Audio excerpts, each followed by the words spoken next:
everyone! Welcome to Mag Topics.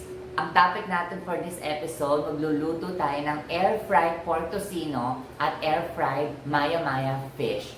All-time favorite yan ng mga Pilipino, so I hope magustuhan ninyo and please don't forget to subscribe. So first off, we have our Mayamaya. Ang ganda ng size niya. Oh, looking fresh. At saka, ito isa sa pinaka-favorite ko. Nalagyan na natin siya ng pepper and salt. So, ready na siya for air frying. Nako, alam mo, ang sarap-sarap nito kapag na air fry. Kasi pati yung skin niya sa mga side na yan, super crispy. Ayan, so we're preparing na, no? Ayan, lagyan na natin siya. Ayan. So, Mayamaya, actually, very easy lang siyang lutuin. And then, very healthy pa. Alright. So, sinet natin siya ng mga 180 to 190 degrees. And then, first 15 minutes. And then, mamaya babalikan natin siya. So, okay na yung 15 minutes. Wow! Okay. So, i-flip na natin siya para yung other side naman. Ayan, na-flip na natin yung ating Mayamaya. Then, let's set for another like 15 minutes. Check na natin. Wow, hindi pa tapos yung another 15 minutes but very crispy na siya at saka very brownish na. Wow. Actually, pwede na to. Pero, if-flip ko yung isang kabila, flip ko pa para mas crispy pa siya. Okay? Flip natin.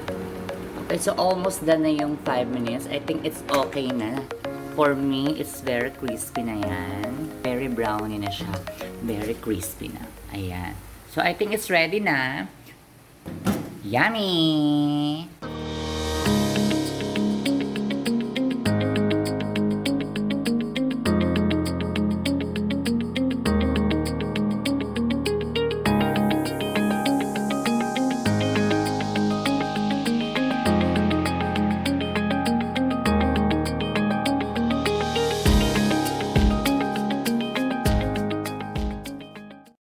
And now we have our tocino. So, gagawin natin air-fried crispy tocino. Okay? So, small portion lang siya.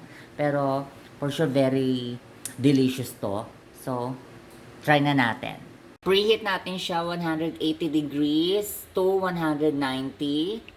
And then, maybe mga 10 minutes muna or to 15 minutes.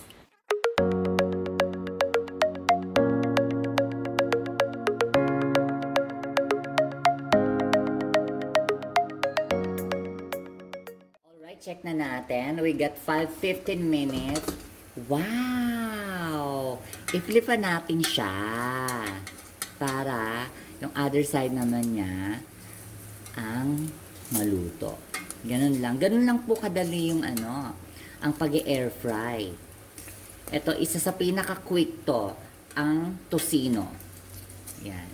Ito yung nakapack na tocino ha. Hindi ko na sasabihin yung brand, pero kung ano man yung favorite ninyo na brand, pwede ito sa air fry. So, wow! Yan.